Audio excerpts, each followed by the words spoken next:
Write the equation of the line in slope-intercept form, passing through points 7, 3, that's 7, 3, and point -4, -8. All right, so there we go. Writing the equation of the straight line in slope-intercept form, again, passing through 7, 3, and -4, -8.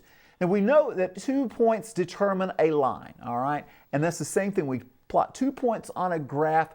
We're going to be able to find a slope. We're going to be able to find an intercept, and we're going to be able to write y equals mx plus b. That's the game plan of our problem today. Let's take a look at it. Let's see how we're going to work through it, all right? First thing I mentioned, we need to know what is the slope. We do not have a slope. We've got 2 points, which is lovely. It's wonderful. However, it would be nice if we had a slope to go along with even just one of those points, all right? Because then we can use our friend the point-slope formula and see where we go, all right? With what we have here, let's find that slope first again. Now let's go back a little bit.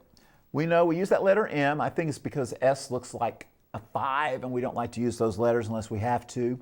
But anyway, they get used in other places in math too, the S's do. So we'll go with M for slope here. And let's look at it as being those 2 creative words, rise and run. And rise goes on top, run goes in the denominator, all right? So your rise is the numerator, run is the denominator. What do you say? What is rise, Ernie? Rise is the change in y. So we'll take that y2 minus y1. And it doesn't really matter which order they go in, but once you set the order for the y's, you've got to follow suit on the x's. In other words, you've got to get x, the second x, minus the first x underneath.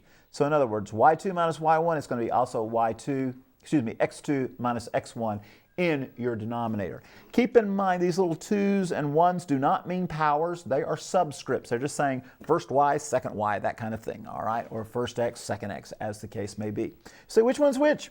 Well, remember, ordered pairs. There's x1, we'll call that y1. We'll let that be x2, and we'll let that be y2, all right? And there again, it's just because that's the first point, second point. Easy way to number them, easy way to number them. So let's go for it. Let's see what our rise over run, let's see what our slope is on this. I hope it comes out nice. Sometimes things don't come out so nice, you know? Let's see if this one does. Put some negatives on there so I remember those are negatives. Otherwise, this may not come out nice at all.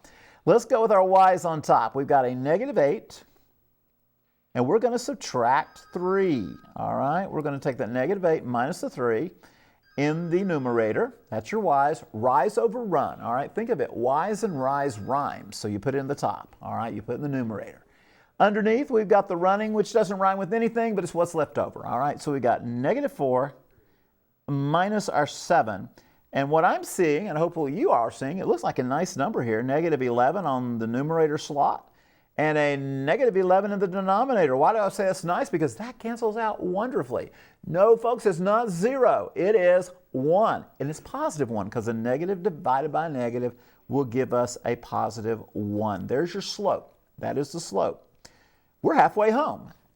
All we got to do is find the intercept. Let's find the intercept. So let's use, my friend, the point slope formula. It says y minus y1 equals the slope times x minus x1. A lot of people wonder, where did that come from? Well, it basically just came from putting an m here and letting these y2's disappear, since we're not doing it, and just put a y and a x in the place here of these little 2 subscripts, all right? So the y2 disappears, basically the x2 disappears, and we cross multiply. And that's what happens when you cross multiply. That's what you come up with, all right? So let's go with it. The fact we're using one point x1 and y1, we'll go back to this first one. I don't want to confuse anybody today. It's Thursday after all. And it's getting close to the end of the school year, right? Y'all getting excited. I know I am. So let's see here. We got, be sure, by the way, you put the y1 in that spot. Don't put an x in there. That would be disastrous, all right? We'll put a 3 right there for the y1. That's our first point. We have our 1. We discovered slope was 1, not because I just randomly picked it. There it is. It works.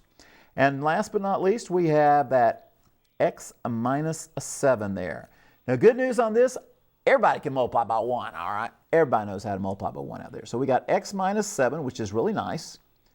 Y minus 3. Remember, I want to get slope-intercept form, slope-intercept form. That means mx plus b, I want y by itself here. Only thing, folks, only thing that's keeping me from getting there is this minus 3. Let's add 3 to both sides. And here we have our equation. It looks like y by itself, what we wanted, equaling to, let's see, x and there's a negative 7 plus 3 that's going to give us a minus 4. There is your equation. There is your equation. Now the question is it good? Let's take a look at our graphing calculator. Let's find out. We've got x minus 4. That's the story. That's what we've come up with. So be sure you hit that minus sign. Don't put a negative there. It's a minus here. And we'll bring that 4 into play. There it is. And let's graph and see what that looks like. You say, well, Ernie, I don't know anything about that's going on. Well, let's put a little bit of testing with the trace. Folks, if this connects those 2 points, we should be able to just substitute in for x a 7, and we should come up with 3. Let's see if it works. Wow, it does, because 7 minus 4 gives us 3. All right, so that was easy. Let's check our next point here. Let's put in a negative 4 for x. There we go. And let's see if this is going to make a true statement, if we're going to get negative 8 out of the end. Hit enter, we get negative 8.